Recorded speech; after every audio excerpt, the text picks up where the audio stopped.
Welcome to the Infinite Women podcast. I'm your host, Allison Tyra, and today I'm joined by Jude Berman, author of the new novel The Vow, a fictionalized version of the life of 18th century painter Angelica Kauffman. So, first, can you give us an introduction to her life story?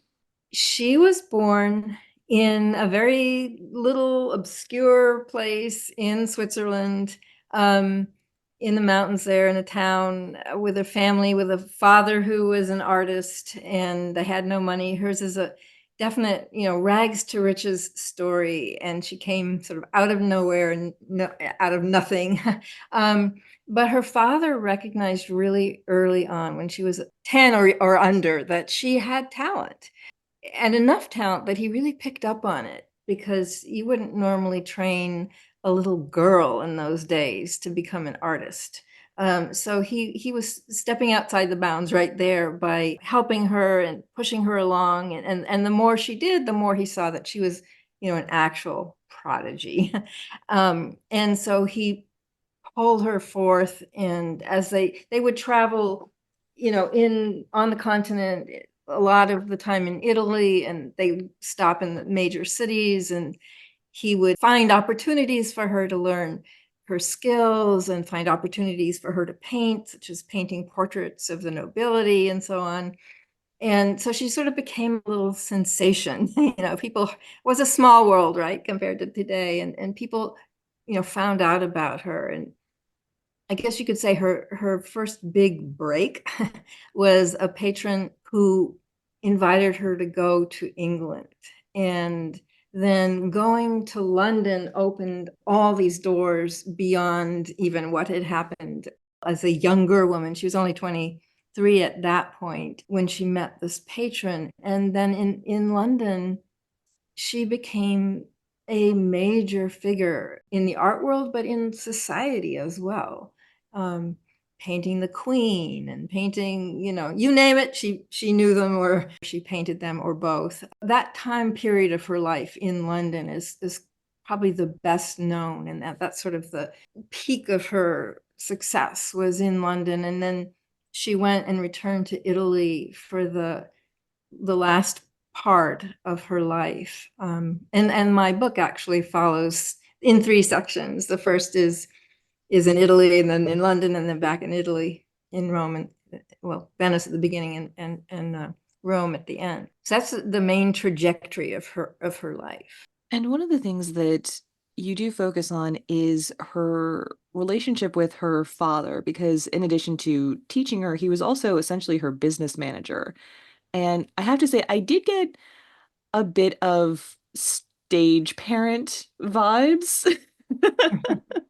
Yeah, well, A little bit. He's not like dance moms, but yeah, yeah. Everything that she did was something that she really wasn't supposedly allowed to do in that culture.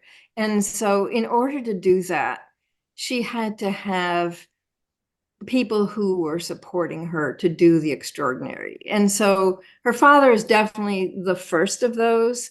The patron, who is a woman, actually, who brought her to London, is another.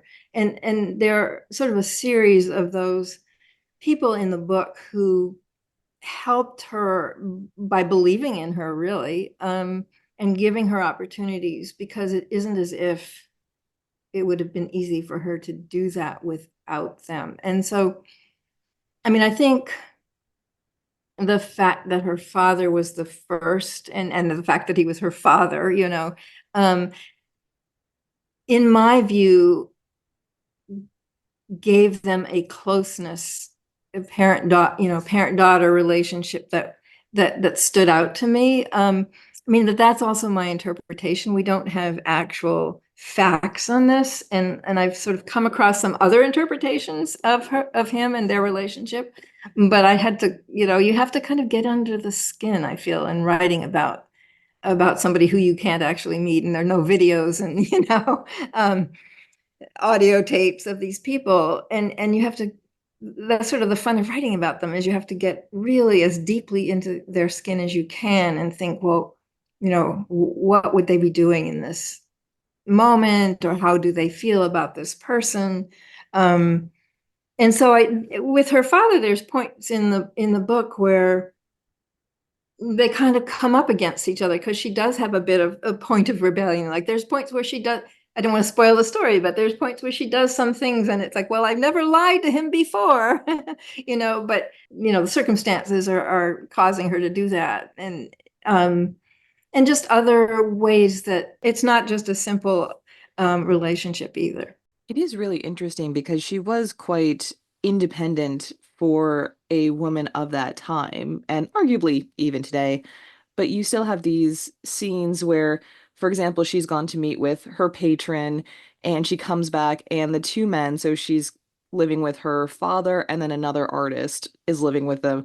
And she comes back, and it just clearly hasn't even occurred to either of these men to clean their dirty dishes. So she comes in from meeting with this really important patron, and immediately she's having to clean up after the men. Yeah, yeah, yeah. And I found as I was writing, I mean, this is the challenge of historical fiction because you can't be anachronistic, and if you are, it'll stand out. And I did do it occasionally, and then no, that's anachronistic, and maybe somebody's going to read in there and find some places that I have failed in that, and it's still hidden in there. But it's a constant battle to do that, and so trying to stick to the truth of what it was really like to be a woman in that time and have her be independent and at the same time, the extent to which she would have followed the norms of her time.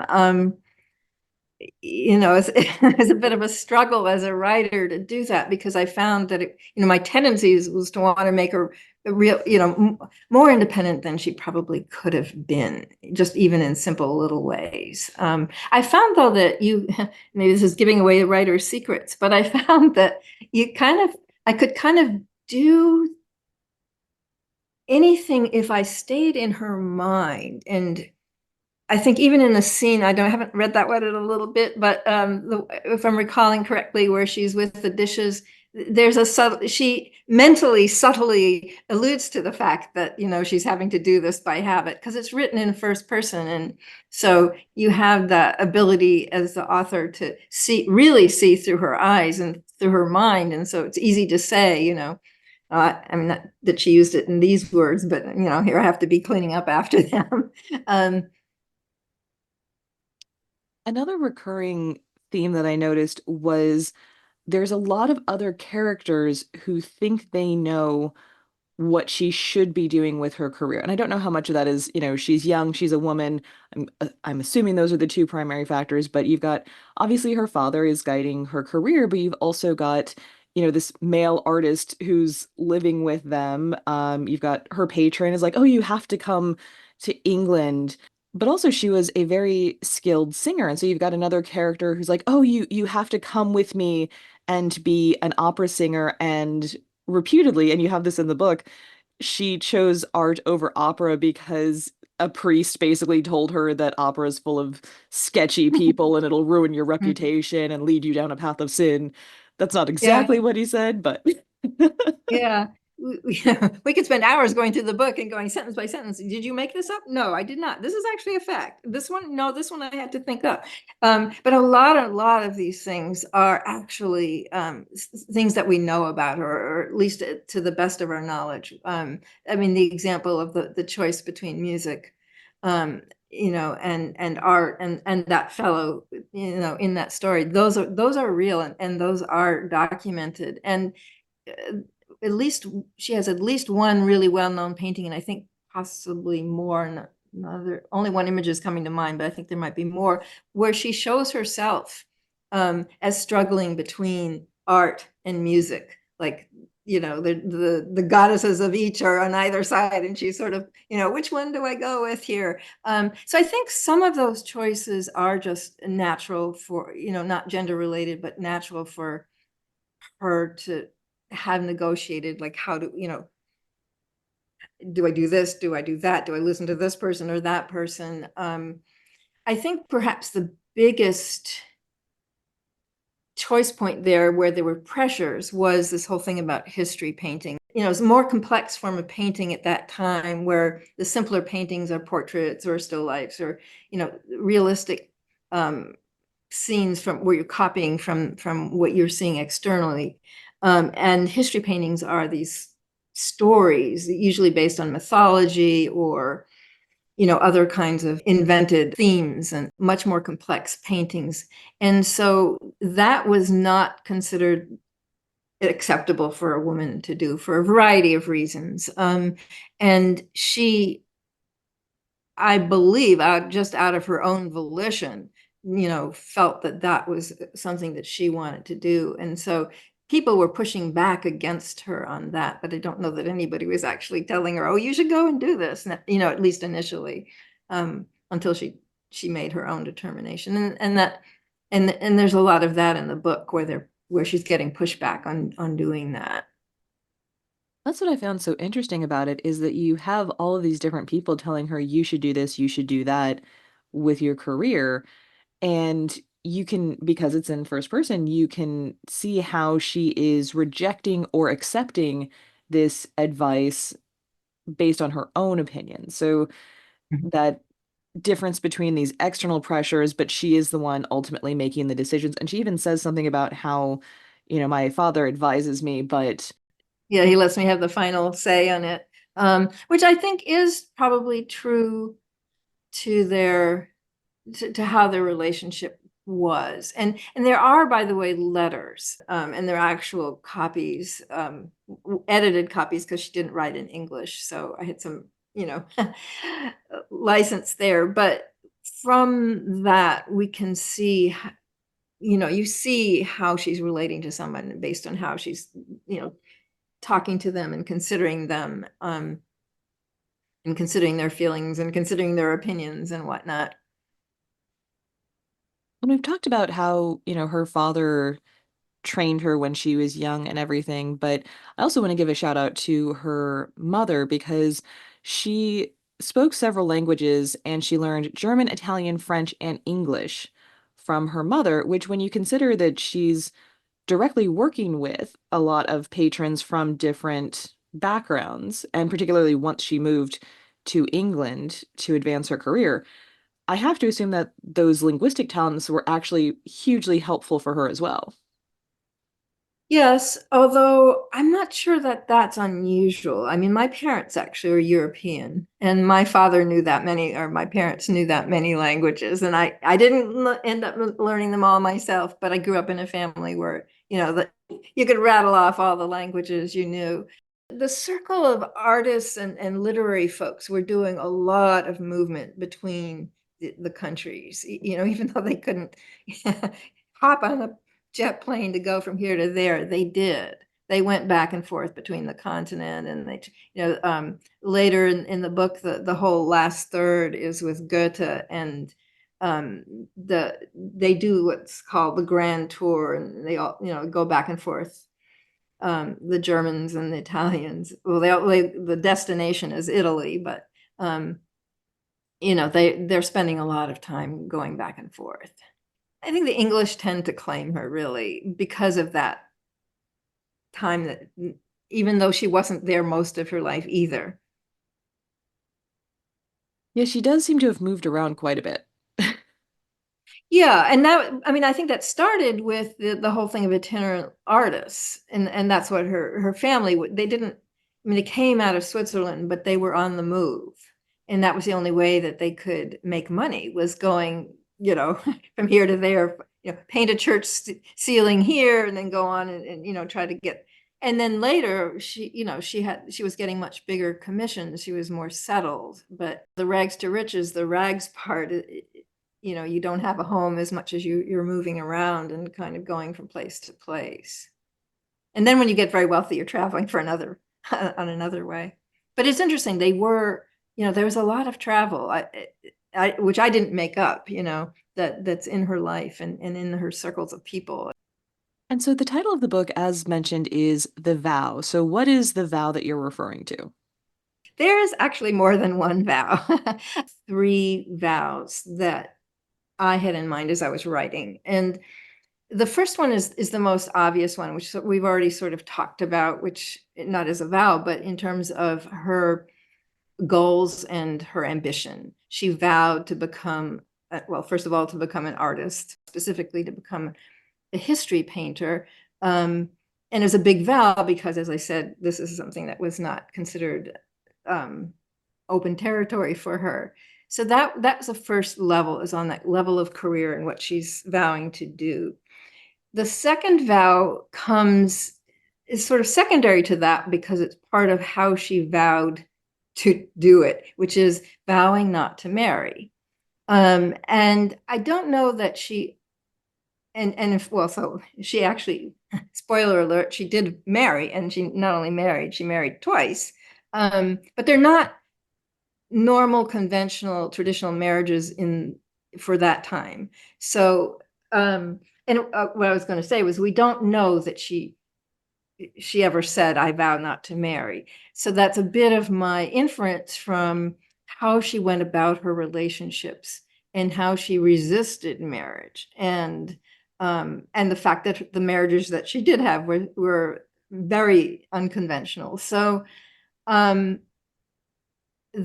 that second vow of not marrying was, you could say, was like, whereas the first one was about career and ambitions, this was really about her vow with her heart and her relationships, to keep her heart and her relationships separate, put her career above those, um, so that she knew that if she were to marry, that would really impede her ability to become a painter and an artist. Just for the example that always gets me is that if she, as an artist and a woman, is married, then any painting she paints does not belong to her. It legally and physically and whatnot belongs to the husband. And this is obviously something she would not have wanted, did not want. And well, I don't want to get into too much spoiler detail, but the times that she was married, that was sort of dealt with, we will say. It wasn't like, oh, okay, now the husband's going to own my paintings. So yeah, so that's the second vow, which has to do with the heart and keeping that separate from and putting it secondary to really being able to be an artist, and as she says at one point, married to my paintbrush or something. And the third one I would single out because it was really important to me, even though I think it might be less important to some readers or might be more subtle, and some readers might not really pay that much attention to it. But for me, I see myself as writing metaphysical fiction as much as, say, historical fiction. And so there is a metaphysical side to the story, and that, you could say, is the vow of her soul. She starts at the beginning of the book and with this phrase that she kind of comes to her about, paint with your soul. And that is a thread that goes actually throughout the book, and looking into it deeper and deeper levels, what does it actually mean to paint with the soul? And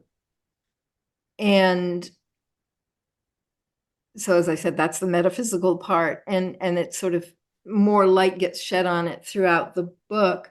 The source of creativity for an artist is beyond gender. It's not as if, there's a male hand or a female hand that is painting. What's painting is an essence of the person, or an essence of an energy that comes through a person, that is non-binary. So the pictures that she paints may be plenty binary in their subject matter, but the artist that does it is non-binary in that sense. And so, I had to be careful with that because that's sort of a concept that wasn't really, it's very easy to be anachronistic about that, I think, at that time, but I tried to deal with it at the level of the vow of her soul, which is exploring this territory that's beyond just the physical world and the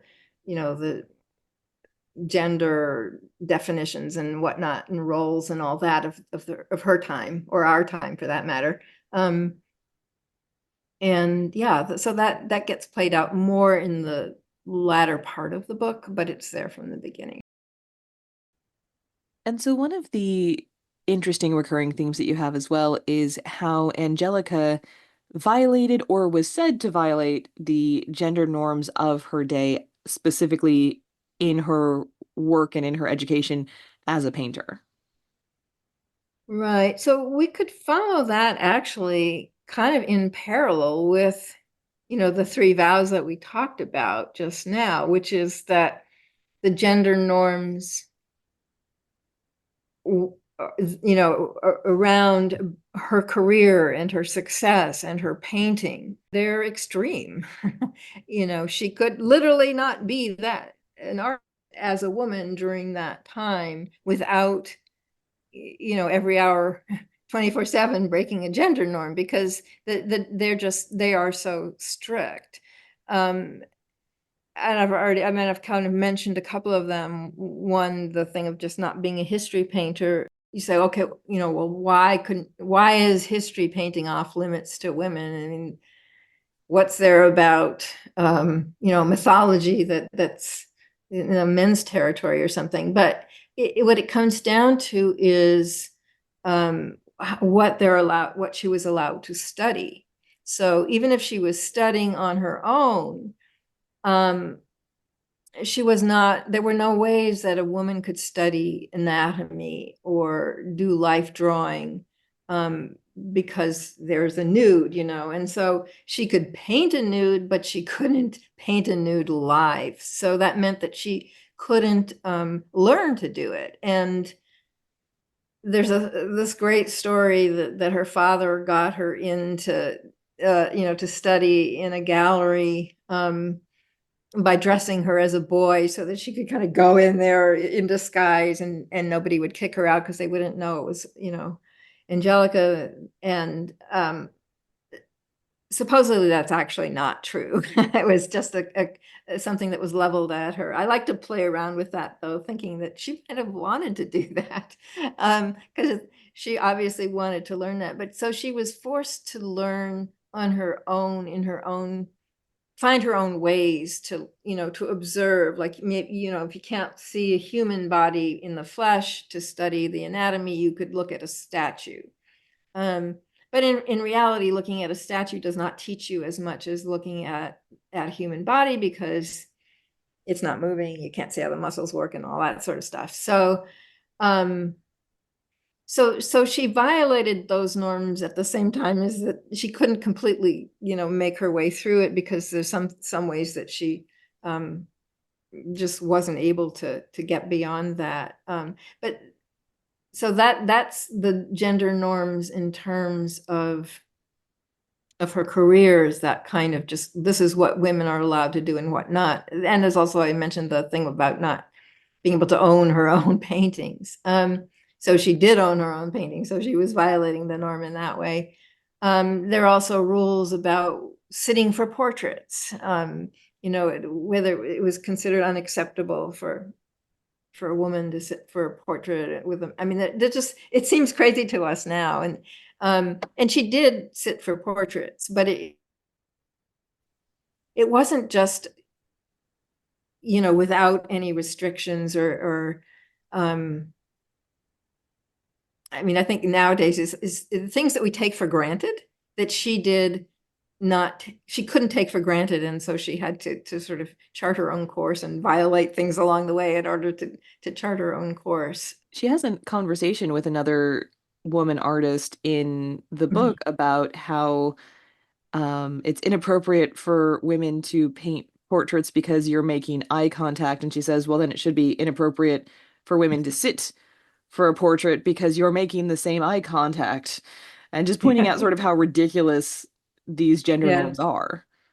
Right. And that came from, there's a famous quote by Samuel Johnson about that. And it seems ludicrous to us now because we just, it's very hard to imagine. And I think part of the interesting thing about writing about this time, or her in particular, is just trying to imagine if somebody said that to you now, you can't sit for a portrait, or you can't, you know, do these things. I mean, these things do exist in our world, I would say, backing up, in different ways. And so I mean, I think that's part of the relevance of this is that there are, without pointing to examples, but there are, there are times and places and whatnot, cultures in this world right now that are not that different from this. Thinking about gender norms, violating gender norms in terms of relationships, the norm was to marry. And in fact, the conversation that you referred to there with Mary Moser, and it's an irony because Mary Moser wanted to marry and, it was very traditional. The irony is that Mary Moser never married in actuality, even though, she was the more traditional of the two and painted only, still lifes, portraits, didn't do history painting, didn't violate those norms. Um, Well, the assumption that she's going to marry and have children, like there's even a point where her patron, who, as you mentioned, is a woman, she's right. like the wife of the English ambassador, and that's how they meet. But she even says, "Oh, you'll feel differently when you're a mother." So again, it's that just sort of default assumption of this is what is going to happen with your life because you're a woman. There is this very strong expectation that she would marry. But Angelica really stuck to that, even though she didn't. She, each step of the way, she did not follow the norms in relationships with men. And what I found was that she that gave her a certain freedom because she wasn't automatically on a track with this man. For example, Nathaniel Dance, in this another famous artist of the time, was um, clearly pursuing her, and she didn't want to fall into that standard norm of, flirt, and then the next step is you get married, and then you go down that line. And we do have a lot of evidence actually of the um ways in which she departed from the gender norms, in that there were these cartoons, they called cartoons, basically like drawings, right, in that were published in the papers of the time by some of these artists that ridicule her. And she's repeated there's more than one instance, or two or three different instances where she's ridiculed in the press and with these cartoons for her relationships with men. And you have to know that, if she was following the standard protocol, that would not be happening.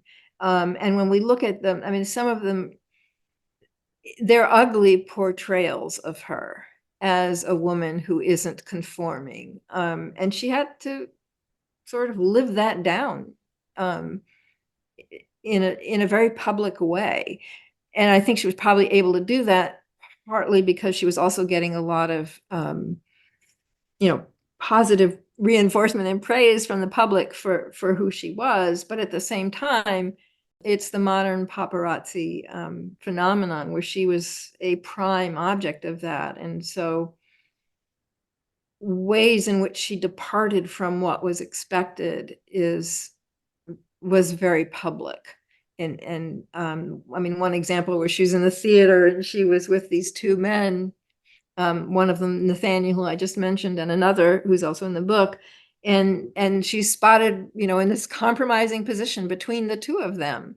Well, if you think about it, I mean, if she were very conventional, she wouldn't have been in that position. And so she's going about her life, as I saw it, negotiating her way on her own terms, in a way that she's in relationships and friendships with these male artists, because most of them, other than Mary, are, well, all of them actually, really, other than Mary, who are artists who are well known, were male. And she's right in the middle of their world. So she's negotiating her way on her own terms. And that comes into play in some ways in a bigger way in her relationship later in her life with Goethe. who had his own relationships with all sorts of women, and who at the same time in his book calls her out as the most exceptional. And I think part of that is her being exceptional is that she doesn't just fall into this or that um, role. Now, a lot of the women that we talk about on the podcast have been lost to history for different reasons, and that is particularly true, I feel, of women artists. She achieved the highest peaks of notoriety during her life, the biggest statue in the room sort of thing. I mean, she just had that profile in the public at that time. And then that continued after I mean, her funeral was a massive affair. And it's not in the book, obviously, but it just showed that level. Her legacy was in, to that great expansive extent. That lasted past her lifetime. In about 70 years after her death, there was a bestseller written in England called Miss Angel, and that was I would say that was less. I mean, she's an artist; it's about her, but I'd say it wasn't really about her art so much as it was much more about her personality and her it was really a romance sort of book, and it didn't cover her whole life. It only covered the first marriage situation with this con artist, which I haven't talked about, but it was very dramatic and made the subject of that book and kept her in the limelight for probably basically the most of the rest of the 19th century. But then you take 100 years and she's completely erased for 100 years, you could say. I mean, her artwork still existed in the places that they were, not in major museums, but in places where they're, existing in England primarily. She was erased. She went, I mean, 100 years is a long time. It wasn't, and so I went to college, and it was an art student, and I started studying art history when I was in grade school, actually, and I never heard of her, not once. I feel like I knew all the artists, and I never heard of her until 1990. It's like a legacy that was there and then disappeared and came back. The only reason it came back is that scholars and women in particular, started after my time in college to say, okay, where were the women? We know they were there. Let's go find out about them. Let's revive their legacy. It is another recurring theme that we see in women's history that when women's stories are told, a lot of times they're told in a certain way that perhaps undermines their achievements. And so it's interesting when you talk about this sort of sensational bestseller that didn't necessarily speak to her truth, shall we say. Right. And in fact, that was a motivation. When I was reading that at the time, the first time I read that, I was, it was like the equivalent of yelling at your TV screen where like, no, no, no, she didn't do that. And in that book, they have her, she is conned by this one man. Now that is an unavoidable fact. We know that to be true. But in the book, after she's conned by him, her savior is another artist. Um, this an artist named Antonio Zucchi.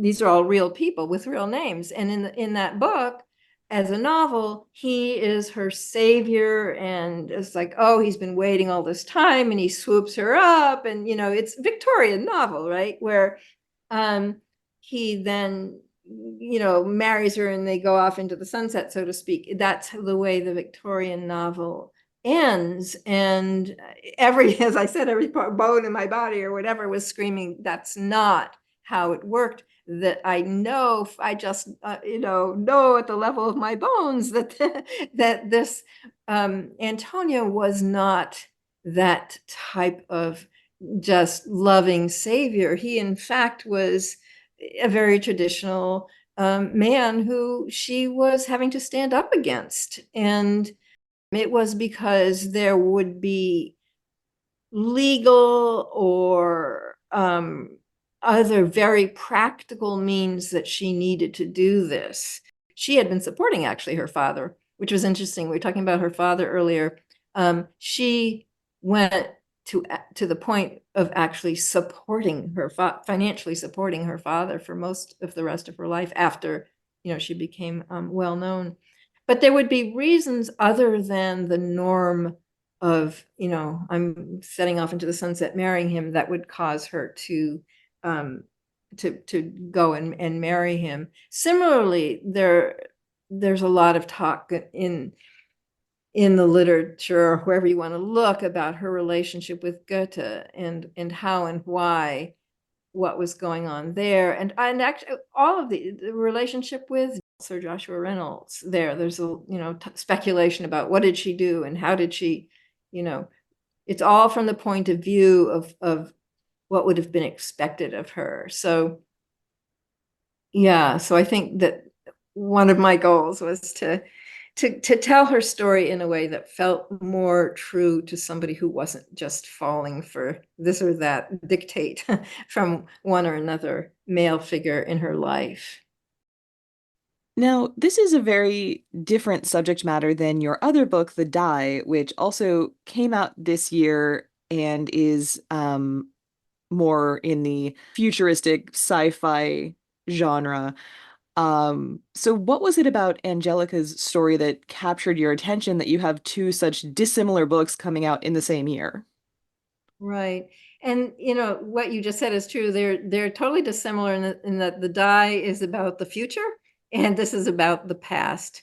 But there's one way in which they're similar, which is I see them both as metaphysical fiction.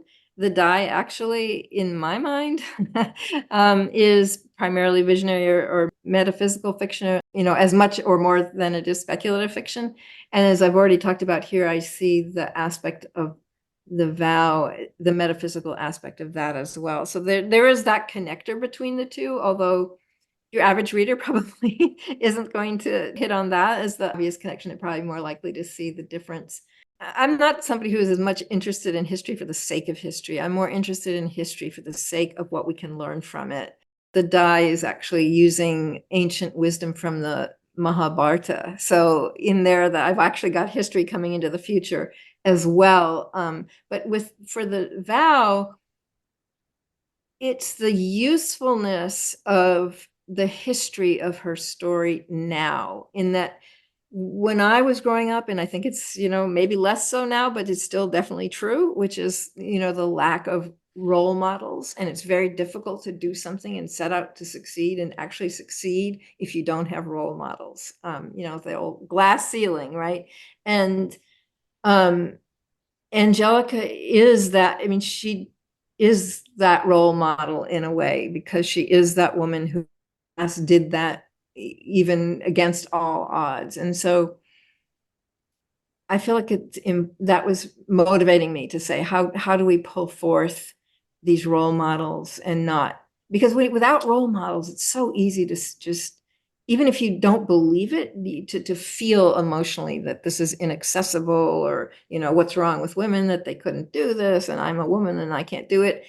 We don't think those things, but that they're in some level of the psyche to get that message. And so having her as a role model was important to me. I mean, it's interesting because role models aren't perfect, right? So there's ways that she's definitely, there's things about her that her artwork isn't necessarily, the greatest artwork that ever occurred. She was really limited by the fact that she couldn't study anatomy. And so her figures have this, I think that's partly why she may have fallen off from, other than the gender reasons that she fell off in the art world for those 100 years, is that she didn't have, for example, the bone structure, whatever you want to call it, in the anatomy. And so her figures look a little floaty at times, you could say.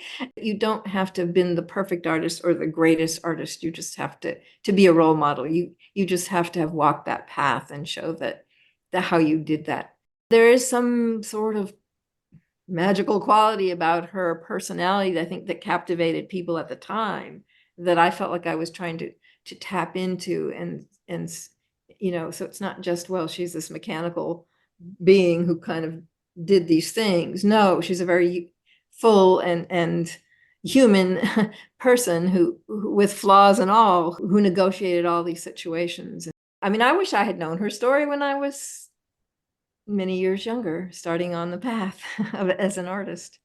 Join us next time on the Infinite Women podcast, and remember, well-behaved women rarely make history.